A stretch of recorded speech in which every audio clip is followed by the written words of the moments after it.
Découvrez les podcasts du CHS sur des thématiques qui nous passionnent.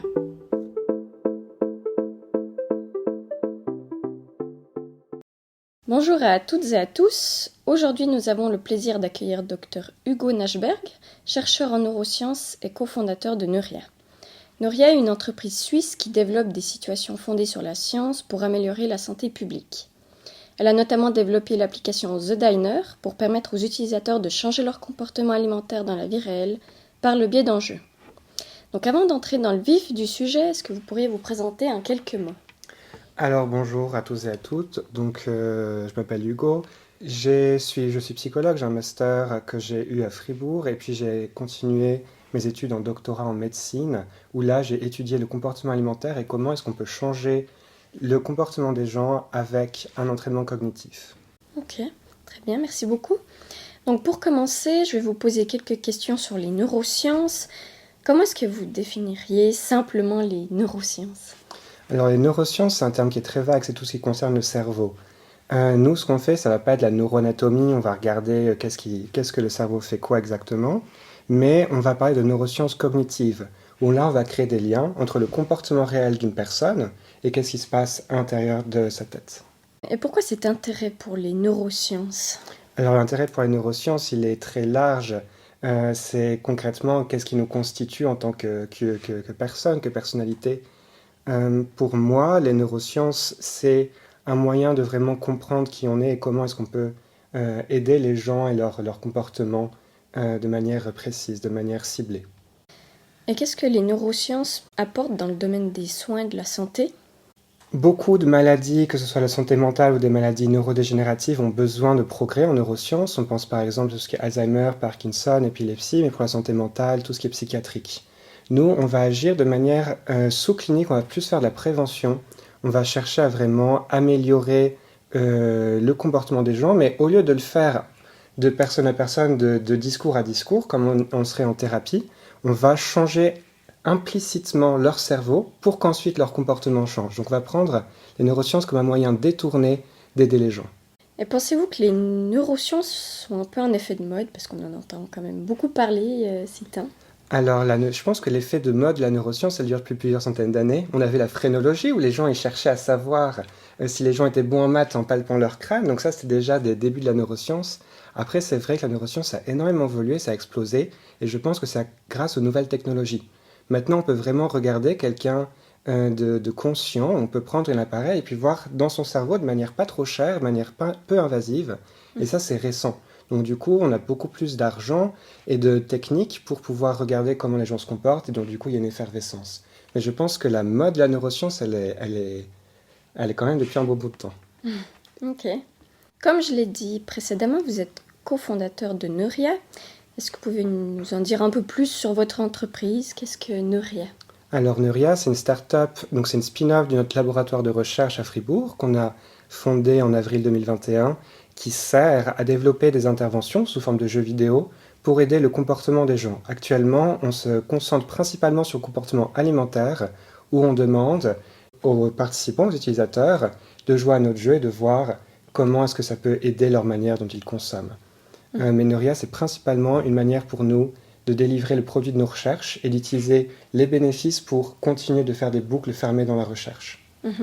Et pourquoi avoir créé Neuria ? L'intérêt de créer Neuria s'est trouvé à la fin de nos recherches. Donc pendant mon doctorat, avec notre laboratoire et notre directeur Lucas Spirer, on a trouvé un moyen de changer le comportement des gens à travers l'entraînement sans directement leur demander de faire des efforts pour changer ce comportement. C'est quelque chose qui est très, très important pour notre société, ce genre d'intervention. On a décidé de créer Neuria pour pouvoir distribuer le résultat de nos recherches à ces gens. Ok. Et de qui vous êtes-vous entouré pour ce projet ? Alors on est entouré de plein de personnes. Comme on délivre nos interventions sous forme de jeux vidéo, on a la chance de travailler avec des artistes, avec des développeurs, donc nos cofondateurs. On a 2 chercheurs, un ingénieur, une artiste et un développeur parmi les directeurs. Ensuite, on a tout ce qu'il faut pour créer une intervention, donc des psychologues, des nutritionnistes, des diététiciens, statisticiens, tous ces gens qui permettent de faire la recherche et de faire un produit. Quel service proposez-vous ? Alors nous, on propose aux entreprises ou aux universités, aux institutions en fait finalement qui sont intéressées par améliorer la santé de l'utilisateur. On leur donne des licences de nos interventions et ensuite c'est à eux de donner aux utilisateurs qui améliorent la santé. Donc on va faire du business to business. Ok. Et comment est-ce que ça fonctionne concrètement?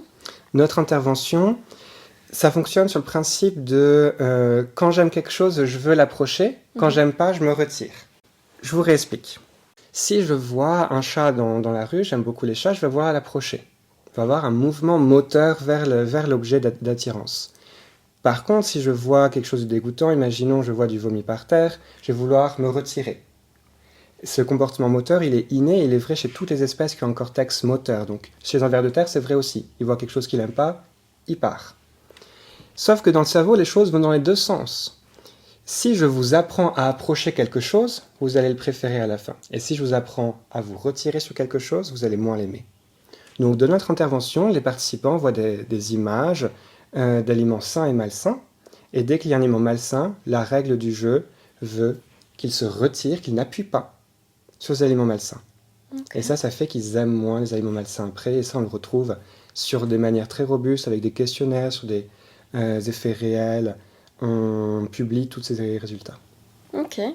Est-ce que vous avez un exemple concret de résultats? Oui. Alors, donc notre dernière... Donc ça, c'est une exclusivité parce que je viens d'analyser les résultats cette semaine. Donc, mon dernier papier, on l'a fait sur les boissons sucrées. Et on demande aux gens, imaginez-vous avoir ce soda, imaginons du Coca-Cola dans votre bouche, à quel point est-ce que vous aimez ça? Au début, les gens, ils notent très fort et disent sur une échelle de 1 à 100, ah oui, j'aime à 75%, j'adore le soda. Évidemment, on les choisit parce qu'ils aiment le soda à la base, ces participants.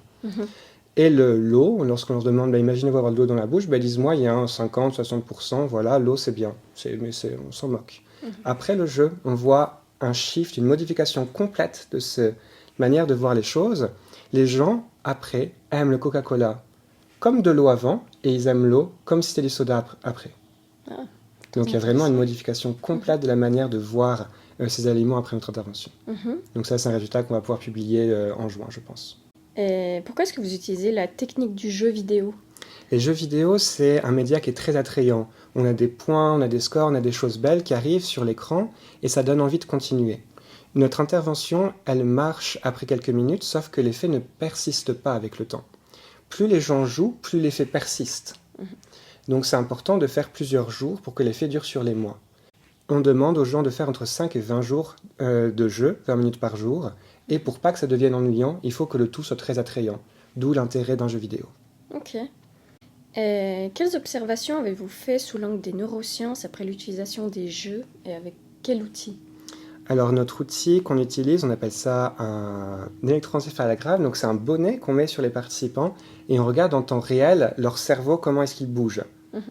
On a des recherches en cours sur des patients obèses et on va avoir des recherches qui vont se lancer cette année sur des patients sains. Mais ce qu'on a pu voir aujourd'hui, c'est qu'il y a pas un changement complet du cerveau, mais un changement de stratégie. Ça veut dire que les zones du cerveau qui vont être utilisées dans l'intervention vont changer. Et lorsque on voit un aliment qui est très malsain, mais aussi très attrayant, après le jeu, cette lumière, elle diminue dans le cerveau. Et donc, quels sont un peu les résultats que vous avez obtenus jusqu'à présent? Le résultat principal de nos recherches, c'est que les gens aiment moins les aliments malsains et préfèrent les aliments sains après l'intervention, et donc ils vont moins les consommer. Ça veut dire que lorsqu'ils vont dans un supermarché, au lieu d'acheter quelque chose de très attrayant, ils vont pouvoir se retenir et acheter autre chose à la place. Ça, c'est le résultat principal qu'on peut avoir avec nos interventions. Après, nous ne sommes pas seuls dans ces recherches. On a beaucoup de laboratoires à travers le monde qui travaillent sur ces choses-là, même s'ils ne sont pas des entrepreneurs. Et on voit des résultats très similaires, très robustes, qu'importe la manière de délivrer ce genre d'intervention. Ok. Et donc, comment impactez-vous positivement les coûts de la santé sur le long terme? On impacte la santé sur le long terme avec la prévention. Les gens mangent mieux, donc toutes les maladies qui sont liées au surpoids ou qui sont liées à la mauvaise consommation n'arrivent pas. Comme par exemple le diabète, les problèmes cardiaques, mais l'obésité, c'est aussi des problèmes sur la productivité au travail, sur la santé mentale. On a plusieurs milliards de francs qui sont dépensés en Suisse pour rembourser les problèmes liés à l'obésité, juste à l'obésité, plusieurs milliards. Donc, en faisant en sorte que les gens n'arrivent pas à ce stade, on peut prévenir énormément les coûts sur la santé au long terme. Donc, qui sont un peu les personnes qui font appel à vous? Les gens qui font appel à nous, ce sont les institutions qui ont envie que des utilisateurs améliorent leur santé. Donc on a l'assurance maladie, mais on a aussi les entreprises pharmaceutiques qui veulent proposer autre chose qu'un médicament, et on a les institutions de recherche et les hôpitaux qui travaillent sur des patientèles obèses ou des patientèles diabétiques. Est-ce que la technique utilisée, elle pourrait être déployée pour d'autres types de problématiques d'addiction ? Alors oui, notre intervention, actuellement, on la cible sur le comportement alimentaire, mais on peut très bien agir sur n'importe quel problème de surconsommation, comme par exemple la cigarette ou l'alcool, à partir du moment où on peut associer une image à un mouvement de retrait « j'aime pas », alors on peut créer une dévaluation de cette image. L'alimentation, c'est quelque chose qui est le plus urgent, je pense, dans notre société actuelle par rapport aux autres problèmes de surconsommation. Et c'est pour ça qu'on a choisi cette cible. On a à peu près 42% des gens en Suisse qui sont en surpoids, en obésité. Dans le monde, c'est bien plus. Oui. Donc c'est quand même un problème majeur que je pense qu'il faut faire un effort réel, sachant que les régimes traditionnels ne fonctionnent pas. Les régimes traditionnels demandent des efforts qui sont très durs aux patients ou aux populations, et ça crée beaucoup de stress. Et sauf que ces populations-là, quand elles sont stressées, elles mangent. Donc du coup, on a un cercle vicieux. Nous, comme on fait en sorte que les gens aiment moins la nourriture malsaine, ce stress n'intervient pas et leurs régimes réussissent. Donc, quels sont un peu les retours que vous avez eus de la part des utilisateurs ? Au niveau des utilisateurs, on arrive sur un niveau de jeu vidéo où les gens n'arrivent pas à comprendre que c'est une intervention cognitive. Donc lorsqu'on leur demande, lorsqu'on leur fait remplir des questionnaires sur le jeu vidéo, ils disent « Ah oui, ça va ». Ce qui est extrêmement bien parce que c'est une intervention cognitive. Ça veut dire que les gens ils ont l'habitude à l'hôpital, par exemple, de faire des tests neuropsychologiques. C'est infernal, ça prend 3/4 d'heure à appuyer sur des écrans. Et les gens, c'est vraiment un coût qui est énorme. Et nous, on arrive à un point où les gens ne se rendent même plus compte que c'est une intervention. Ils disent juste « je joue à un jeu ». Alors évidemment, il y a des choses qui les frustrent parce que le jeu parfois est trop dur pour eux ou bien même trop simple, ça dépend des participants, des utilisateurs. Mais on arrive à vraiment cacher notre intervention dans un jeu. Et ça, c'est une réussite qu'on a grâce à nos contacts, à nos développeurs, à nos artistes qui sont vraiment d'un niveau professionnel très élevé. Et enfin, donc ma dernière question, est-ce que vous avez vous-même testé l'application The Diner ? Alors oui, quand j'ai fait mon doctorat, j'étais la personne qui testait tous les paramètres un à un. Donc je pense que je suis la personne qui a le plus joué à cette application. Ok, parfait. Alors, encore un grand merci d'avoir accepté de participer à ce podcast. Je vous dis à tout bientôt pour un nouveau podcast sur notre chaîne. C'était Audrey pour le CHS.